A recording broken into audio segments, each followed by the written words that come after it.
of consolidate. There's a lot of guidance and good practices that we have put together, and we wanted to consolidate it all into one web portal. So this is really a portal that is meant for the experts deploying through the Joint Unit on Joint Unit missions, whether those be part of the UN Disaster Assessment and Coordination Mechanism or the UNDAC mechanism, or whether they be part of the Standby Partnership Program or anything else. But of course, the material is there for everyone to use. So in that respect, we started off by just gathering our own materials, which we send to experts, but we really want to improve this hub as well and make sure that it's useful also for other people. But it is, maybe just to clarify that it's an online, essentially, a library repository of all types of resources, and it is very much focused at the operational elements of response. Can I have the next slide, please? So what is the idea? The hub is there, there's materials available. As part of the hub, we also want to set up this community of practice, and that's where you are already taking part in the community of practice. This is really meant for the experts who deploy, who are ready to deploy, for them to stay in touch, to share information between each other. It's also one way to have a communication and two-way communication between the Joint Unit and the experts, and not only during disaster response missions, but also afterwards and before. Possibly we can also share updates like we're having today, a couple of updates on recent missions. We can also have specific thematic topics, and of course we're also looking into making this as useful for you as possible, so that you can be in touch with each other and comment on things. But this is really, again, we just put it together a couple, like this past maybe 1-2 months, and we really want to get your feedback as well, and at this webinar today and then afterwards on how we can make this most useful for you. At the same time, not duplicating any mechanisms of communication that are already out there, but rather making use of existing mechanisms. And maybe Hannah, you can just show the people on the call a little bit on what's at the hub at the moment.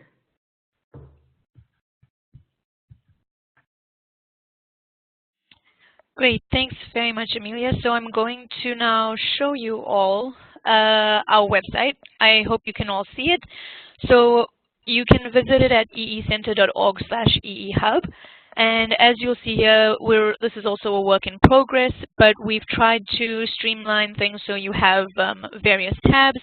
The most important, I guess, of which is the deployment toolkit, and there you will find a number of different tools, guidelines, reporting templates, mission timelines, TORs, etc. And under each of these, there's particular information relevant for experts going on preparedness.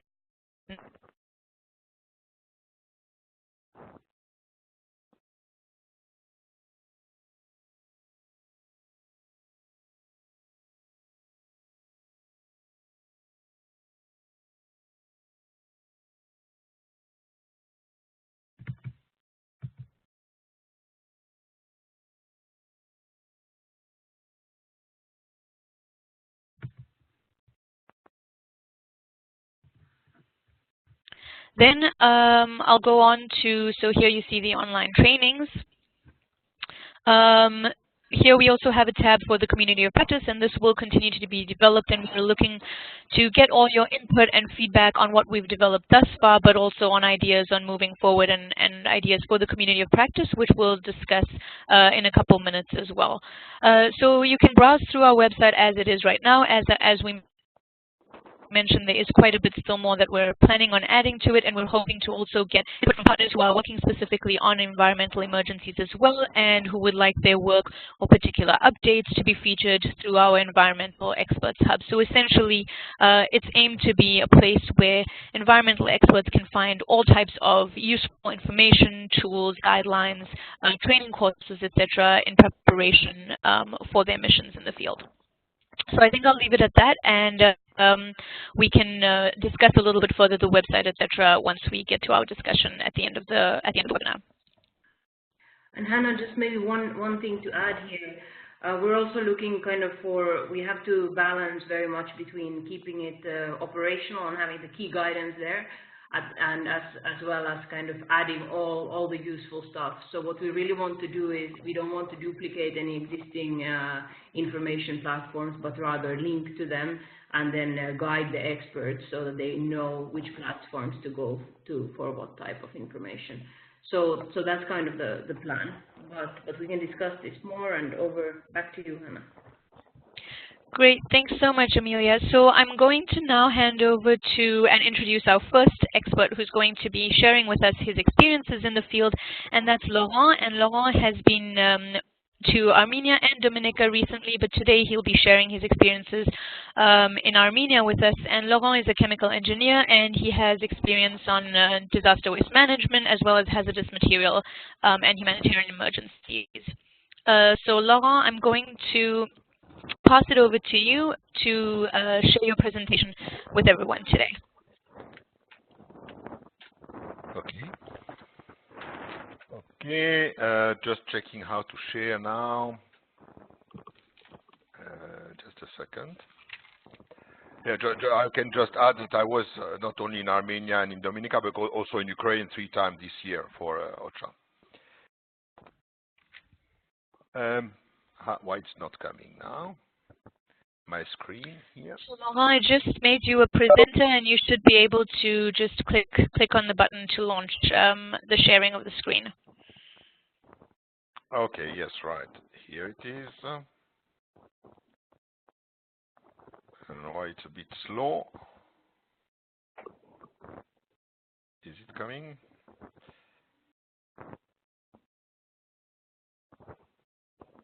No, not really. Yes, it's slowly loading. Yeah, at least. Okay, here we are. So the presentation. Yes. So you just open the PowerPoint. Yep. Yes, coming.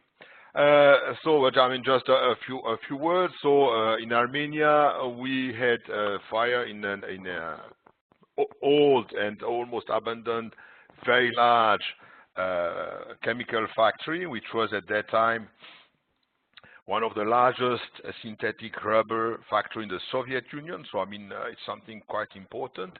It was at the outskirts of Yerevan in the 30s. Nowadays, it is in the more or less surrounded by the city. It's also slowly loading. So yeah, here we are. No, here we are like that.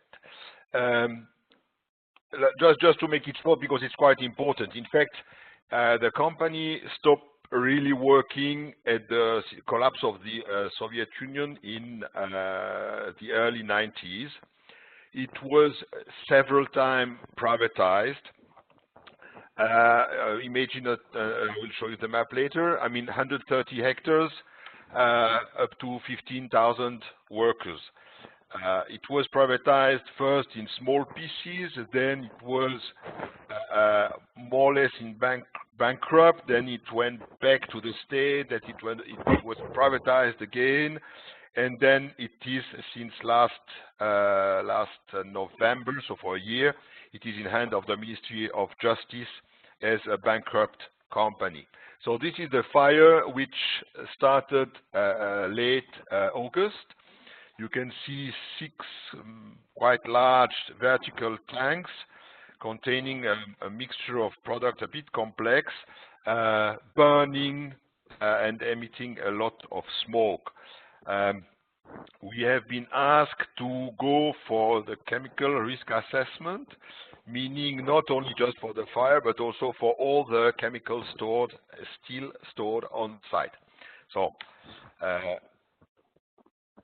next slide. This is the situation. The fire seems to be extinguished, but when you go inside the tanks, you can see that it's still burning, upper left. And then when you use a thermal camera, you can see that temperature is still around 80 degrees at the outskirts of the tank. And this is the picture was taken something like 4 weeks after the initial fire. So this is the site. And you can see all these red rectangles are places where we found chemicals. It means almost everywhere. We had a certain number of information. We tried to talk with also old employees, and we realized that the information was really partial. As for instance, this tank, this is me from the back, this tank was supposedly empty, and we can see with the thermal camera that in fact it is half full. So we take just one place of storage. Each number refers to a chemical. And we can see that we have a lot of chemicals stored at the same place. And our work consists, first of all, to locate the chemicals, to try having a first identification, meaning that we had no lab with us, and then to try to organize to identify the compatibility, the incompatibility of the chemicals to allow, in fact, the state to store the chemicals properly. So we did a large table. This is just a little part of all the chemicals, giving the name, and there you have not all the column because we had the name in Armenian, in Russian, in English. Then we tried to locate exactly the place, the type of container, the situation of the container, and the chemical hazards, as you see on the right columns. So this is how it was. You have to imagine that we had storage like that, 35 main locations, and we discovered things you just cannot imagine, as the plant was partly stopped just from a day to another, meaning no emptying of the pipe system or whatever. So what was our conclusions is that first of all we were needing a labeling. I'll just go back because maybe we see, yeah, you can see that we put some numbers, and then you can see on the left bottom 70, above 72, and we had in fact small pieces of paper, 10 by 10, we discover here and there, not everywhere, giving a name in Armenian and a quantity. Not everywhere and not better identified. And you can see that the containers are sometimes proper and sometimes not at all. So what we propose immediately as a preliminary measures to be taken immediately is a proper labeling with a normal modern nomenclature, the harmonized one. Repacking what was leaking, moving, or reacting with the neighbors. Organize a temporary storage, considering that they have to find a proper solution not only for this factory but also for other cases they have in Armenia, and then to develop a chemical waste management program, as the quantities are quite important. So labeling. So on the left you can see the papers we found. So what we propose is to reorganize it, and to also we gave also a recommendation how practically to do it in a such way that whoever would later on come in will see immediately what he has in hand. Then you can see also on the left down how it is looking like when it is written in Armenian. So we were also asked by the Minister of Emergency Situation to estimate the cost of the different operations. So repacking, we also we have, let's say it like that. We had container for between half a kilo and 1,000 cubic meters, and in all possible conditions, from good to really disaster. So we propose a proper repacking and showing a certain number of examples. We were asked also to identify among the 250 different buildings on the site to identify a proper place for storage. temporary, and then we explained and showed how it is supposed to look like. This is the building which was identified as the regulation in Armenia limit, in fact, a certain number of things. For instance, the distance to the neighbors, the distance to the road, the distance to the railway, and you can hardly see, but in fact, we have something like 100 kilometers of rails across the plant, and this railway has a maximum concentration on the south, on the bottom of the joint. So we propose to think a little bit on a structured way, as the people in charge of mainly lawyers nowadays and have no idea about chemical management. Waste management, what to do, how to identify, how to link with other projects. With the UNDP has another project of recovering and recycling, or incinerating mainly old pesticides. So how much will it cost to do all this stuff? And how to continue from the point where we were in September. So the idea was to deliver a tool for the government and the Ministry of Emergency Situation, mainly a tool to handle the problem. The report itself, how to say, the story of the report is 60 pages. The entire report is over 1,000 pages, as we have all the different recommendations detailed step by step and storage by storage. So our work, in fact, was quite well received by all the participants. We had an end of mission meeting with donors, the UN, of course, but also donors like EU, USA, the German government, Swiss government, to see how far they could be interested to participate. And in fact, the very, very first step was, among others, to offer, and this was done by the Swiss ambassador, to offer 2 infrared cameras which allow to identify if a tank is full or not, or if it is containing a solid, a liquid, or if a fire is ongoing without emitting smoke, which is happening in this case. And the EU was also extremely keen to participate and was proposing to inject a certain number of million of euro to allow the government to clean up the place, at least to deal with the chemicals. This was, in fact, more or less the result of 2 weeks mission there. Now we are waiting the feedback from the presidency, as the president of Armenia requested our report last week, and it seems to be now really a first priority for them to sort the situation out.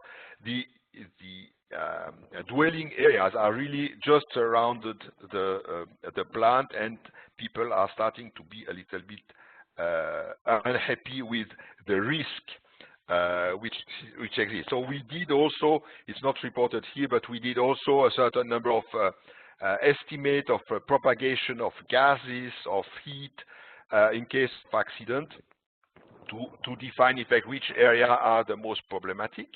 And by the way, last week I was in Washington and I met an Armenian who was on site during the fire and was extremely scared by the results of being in the black smoke you have seen on the first picture.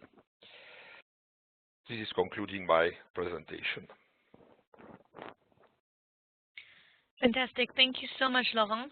I already have one question from Asa, and I think this is a great opportunity. So if any of you have a question, I think we'll take 1 or 2 more if anyone has. If you could just write it in the chat box, and that way I can direct it to Laurent, so it's easier for us to get the responses. So Asa asks, how did you handle the risk working at the site, both the long-term risks as well as the risks for spreading of chemical substances to groundwater, water wells, etc.? So Laurent, if you'd like to respond to that question. Yeah, I mean, on site, that's for sure that we might have been a little bit more cautious, mainly due to the presence of asbestos almost free fibers everywhere. During the Soviet time, it was a material which was really used everywhere, and not just only in fiber cement.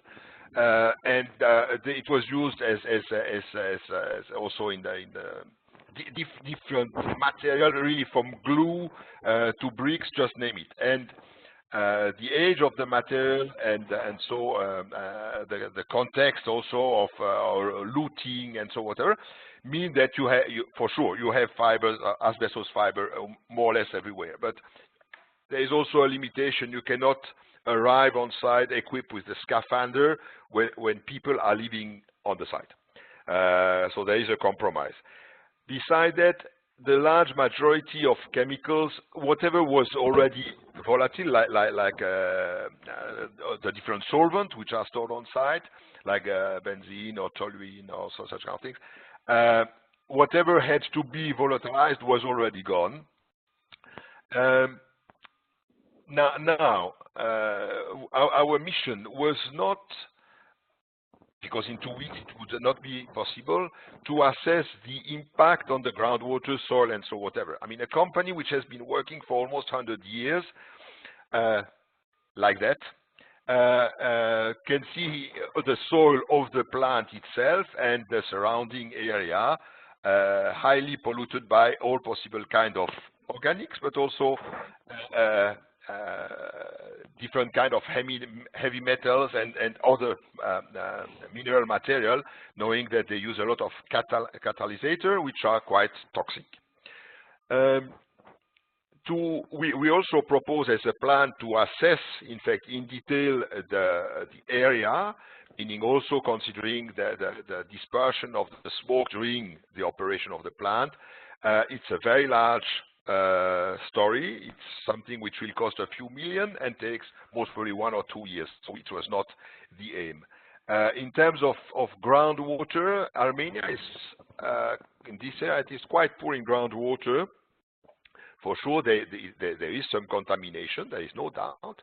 But again, it was not the aim of the mission to go further down. The aim of the mission was to say, okay, we have chemicals, the hazards are there, we identify the hazards, the location of the hazard, and then we propose, in fact, measures to clearly know the hazards and to reduce the risk presented by this hazard. Now, again, this was the first emergency. Now, if there is an intention to really clean up the whole area and to transform it into a garden or whatever, there is no doubt that an entire and full detailed environmental audit is needed, and for that, with the chemical analysis, we would need a few millions and enough time to do it. Great, thanks, Laurent. I have 2 more questions from our participants for you, so I'll ask you to briefly respond to them so we can then move on to Roxana's presentation as well. So from Virginia, she asks if you were alone and which other environmental experts were there, as well as was it easy to collect information? So I'll let you respond to that one, and then I'll ask you the third question. No, we were 3, but I was the old crocodile in that case, because the 2 others were there for first mission. One was Melvana, I think she's online or trying to be, from Sweden, environmental expert, and the other one was William from the firefighters from Paris, commandant of firefighter brigade, specialized in chemical, biological, and nuclear waste and similar problem. So we have been sharing the work, screening the sites together, and then sharing the work on compiling the data and identifying the action to be taken. Does it answer? Yes, great, thank you. And the last question from Jacques, who asks, did you and your team develop short, mid-term, and long-term solutions? And if yes, what was the advice? If no, why not? Let's say, no, we did not structure it like that. We structured it on a such way that chronologically, which operation to undertake. First, labeling, second, repacking, third, storage, fourth, identification of a solution to sell part of the product, destroy by neutralization part of the product, and incinerate another part. In fact, this chronological way was in that case enough, because the time frame behind that depends on the available funds. And labeling, and as we said, labeling could be started the day we were still on site, for instance. Great, thanks very much, Laurent. And so I think that concludes Laurent's presentation, and thank you all for your questions as well. And just to note again, once again, so Laurent was on this mission to Armenia, as was Melvana, who's also on this call. So we have both of them here with us today. So now we'll move on to Roxana, and Roxana was on mission to Dominica, and she was deployed with ECHO. So I'm going to pass over to Roxana now.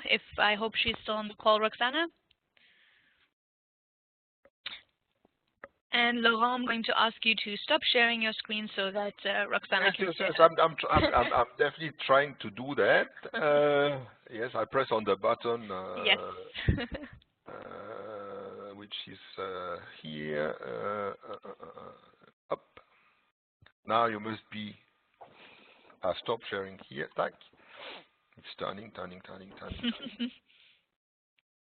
Perfect. Here we are. Thanks, Laurent. Roxana, are you still with us?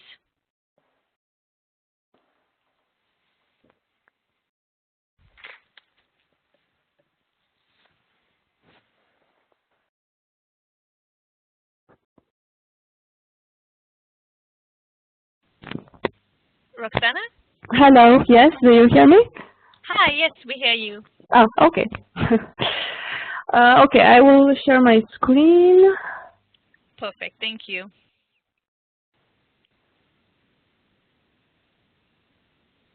Okay. Tack. And tack. It's okay? Yeah, just make it full screen if it isn't already, and then that's it is already. Great. Perfect. Okay. Yes, good to go. Thank you. Okay. So I was deployed in a mission of 3 weeks together with Laurent. I was working for the General Inspectorate for Emergency Situation in Romania, and I was deployed to the European Civil Protection Mechanism. So on September 18, Dominica was hit by a Category 5 hurricane, causing extensive damage and losses throughout all the country and affecting all the social and economic sector, so generating a very large amount of disaster waste. Therefore, the Government of Dominica, through the Caribbean Disaster Emergency Management Agency, CDMA, requested assistance to manage the disaster waste.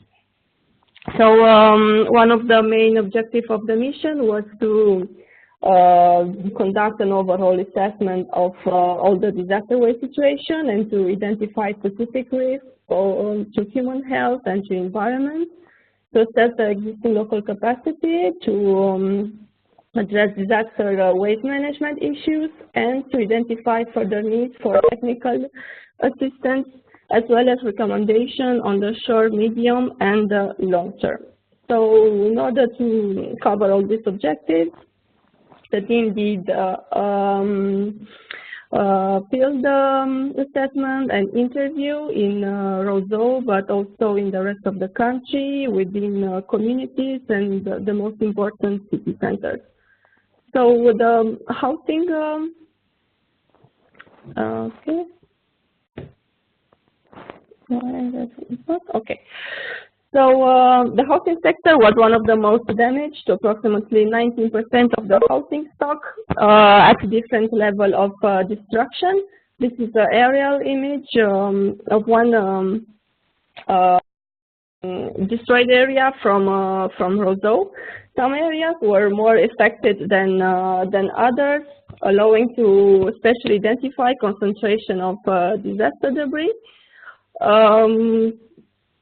According to the post-disaster needs assessment, 15% of the housing stock was totally destroyed, 75% incurred different level of partial damage, and 10% was considered as not affected by the event.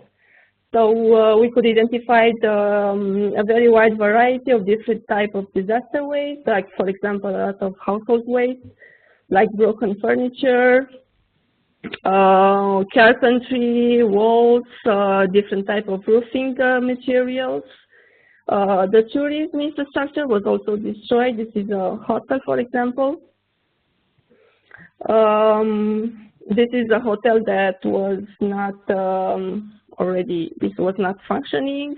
A house totally destroyed.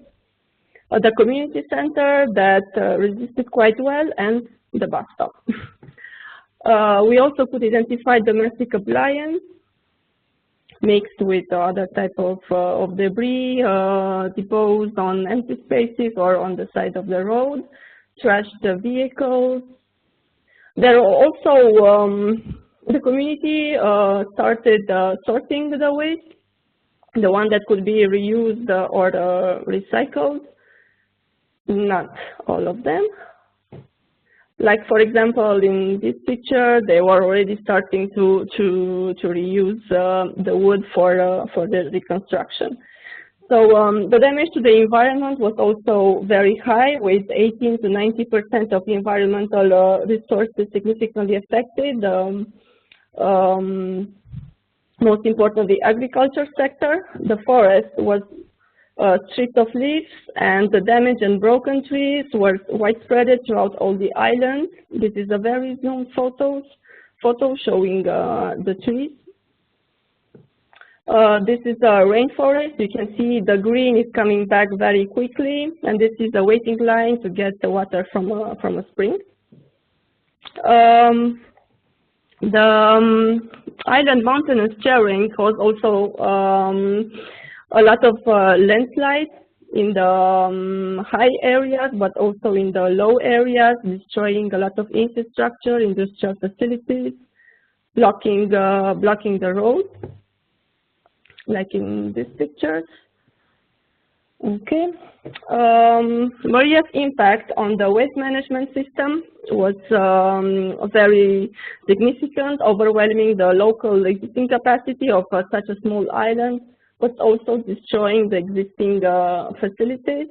Like, for example, this Dominica Solid Waste Management Corporation office near the Foncole landfill that was destroyed well, not destroyed, but impacted by a landslide, and other present facilities like this batch shredder that was not functioning at the moment. One of the most priority actions taken by the Prime Minister was to clear the main roads and clean the center of Roseau. So for that purpose, a large vehicle were rented all over the country, and two main temporary storage sites were designated. One of them is this one, which is located in the center of the city, on a playground. This is on the third week after the impact. You can see the waste is sorted, but after 1 week or 2 weeks later, the site is already filled in with different type of waste, and also covering the street near it. Another site was on the beach, also near Roseau, where most of the silt was dumped. On the other, in the other parts of the country, the authorities reopened ancient dump sites like this one in Portsmouth for waste, also disaster waste, but also domestic waste. But we also could identify the illegal dumping, like this ravine in one of the communities. There was a lot of burning of the domestic waste because the collecting service didn't work for almost a month. So big piles of domestic waste were accumulating in the streets, posing threat to human health. The medical waste was identified as a major threat to public health, and there was no functioning facilities for medical waste treatment. So we could identify there is no adequate healthcare collection system and no incinerator for infection medical waste. So in most of the cases, the medical waste is being burnt or just dumped in the landfill, like in this picture. In the Prince Margaret Hospital, we found a disconnected freezer full of body parts laying in the backyard exposed to the sun and the rain. Together with PAHO, we tried to find a solution and buried it in the landfill. Another important identified risk on the long term is related to the Fontcolle landfill that is almost saturated and that is very likely to reach capacity that normally was planned until 2020 within the next year, taking into account the waste generated by Maria. It was opened in 2007 and created to receive almost all types of waste, but in time we can only observe three main sections. This section is where all the domestic waste is dumped, including the medical waste. This is a sector for vehicles, metals in general, and this is a section for tires. You can see also photos from the site. Okay, so one of the most urgent recommendations that we provided to the government was to start the decommissioning of the landslide and find more another location within a long-term vision of at least 50 years. Also, another important recommendation is to develop a clear and long-term waste management strategy, integrating, among others, also tourism.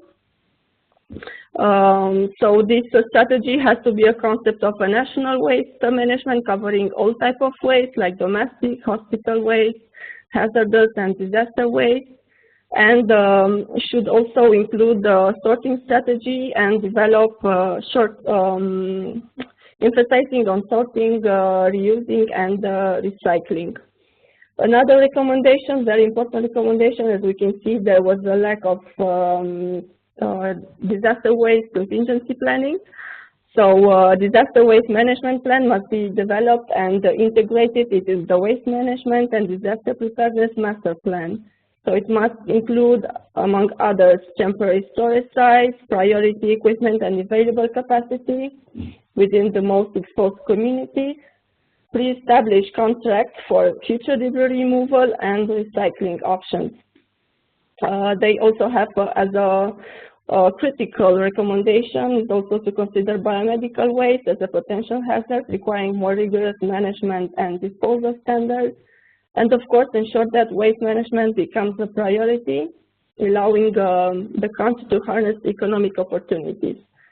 This priority, we didn't identify, that before doesn't exist for now for the government, but hoping it will be with the future projects that are being developed right now. This is just some pictures to show the clean streets of Roseau after approximately 1 month after Maria, which is quite impressive in my opinion. Okay, so this is all. Thank you. Thank you so much, Roxana, and thanks very much also for keeping to the 10-minute time. I know that it's almost 4 p.m. for us, so we're quickly running out of time, and I understand if some of you have to leave, but if you are able to stay on for a couple of more minutes, please do stay on with us. Roxana, we have one for you. Thorsten asks, you said that waste collection had not taken place for more than 4 weeks. What was the reason for this? Sorry, I didn't hear very well the last part of the question. Why? Yes, Thorsten was asking, Yeah. you had mentioned that the waste collection had not taken place for more than 4 weeks, and what Yes. was the reason for this? Because the Dominican Solid Waste Management Corporation was also was closed like most of the public services, and the employees, but like all the Dominican, had that priority to clean their own houses, and it's only after 3 weeks that they started to come back to work. Also, I think some trucks was also destroyed, so the equipment was not was not enough to start earlier collecting the domestic waste. Okay, great. Another question from Virginia, who would like to know, while you were conducting the assessment, were local institutions or experts with you? Yes, we collaborated very well with solid waste, Dominican Solid Waste Corporation, with the public environmental health unit, with PAHO, with UNDP, with small grant program. So yes, we also met with the mayor of Portsmouth. We conducted different interviews. So yes, we had support from this kind of actors. Great. And one last question from Asa, who is interested to know if there was a functional system for collecting waste before Maria. Yes, it was functional, but not enough to cover all the necessities. Let's say that it was a centralized system for all the country with only 3 trucks that would collect 2 times per week the domestic waste for all the countries. So you can imagine that this was not enough. Like Dominica, comparing to other islands, is the waste collection, the percentage of waste collection is one of the smallest. So no, I can't say it was strong enough to recover quickly after Maria's impact. This was one of the reasons also. So we can say that it is a vulnerable system, but it functions. Okay, perfect. Thank you so much, Roxana, and thank you all for your great questions as well. Roxana, if you can manage to stop sharing screen, then I can just put up one more slide, and as we're wrapping up, perfect. Thank you. So now that we've heard from our 2 environmental experts for this webinar, I would just like to wrap up with a little bit of a discussion about next steps on the EE Hub, as well as the community of practice. So I will keep it brief, and we're hoping to get more of your feedback in follow-up discussions. But for now, I'll just briefly mention to all of you that we're looking for your inputs and feedback on the type of platform that you would be most interested in and you believe would be most practical to use for our community of practice. And we've gotten various inputs from people through surveys and different trainings and through talking to people through the different networks of what would be most useful, be it through email, perhaps a monthly email with updates. Would it be most useful to join a LinkedIn group? And this would be based within the Environmental Emergency Center LinkedIn group. So environmental experts would be required to sign up for that if they are not already on it, as well as sign up for the humanitarian ID. And then join our LinkedIn group specific for environmental experts? Or would you be interested in a Skype group, which would be a more informal platform where we can keep in touch with environmental experts, share updates, post information, etc. So this is one thing that we're very keen on getting your input on.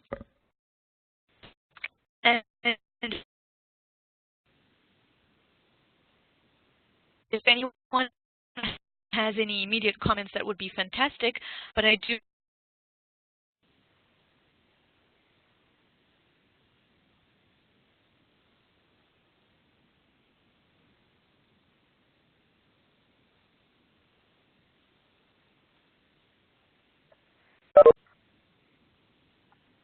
know that the time is short. Always like to collaborate. That's already out across all these different networks. So if it's something that we could link up through your network to us, that would be great. So I will share some questions with you in the email, and I do hope you'd be able to give us your input as soon as possible and by the end of next week at the latest, so I can start updating the hub as well. And the other thing that many of you are commenting through the chat feature, which is great, on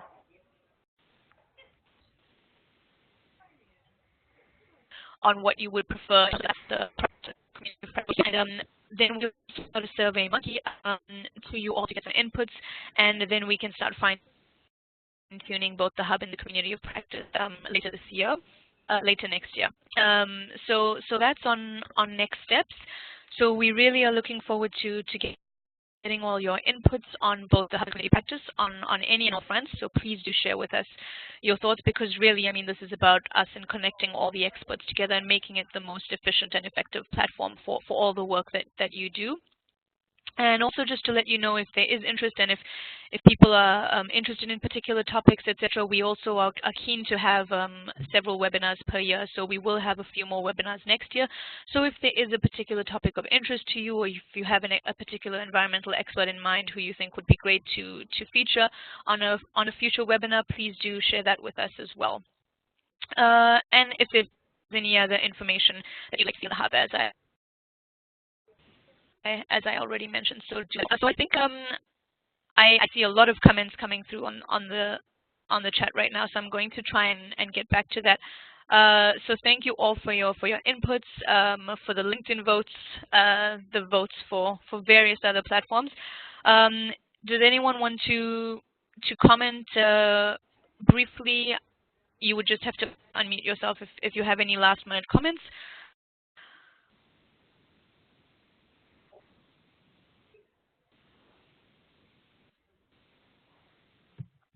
Hi, this is Emilia. Maybe I'll just then say a couple of closing words. So anyway, thanks a lot to everyone for joining. I hope it was useful and interesting. I really enjoyed the presentations, even though I followed the missions. And indeed, we're happy to keep this going if you think this is useful for you. And we're happy to improve the platform also in a way that makes sense to you. Thanks so much, everyone, and have a nice holiday season. Over.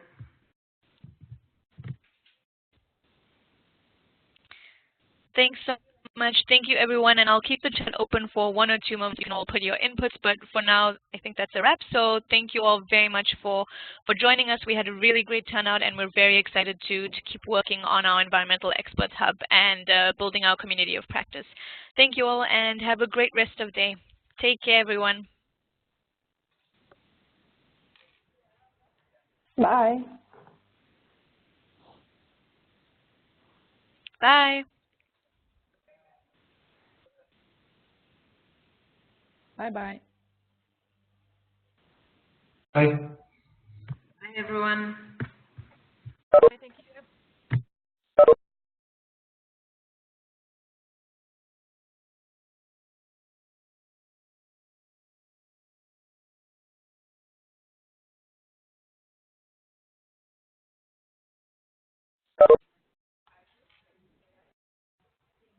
you.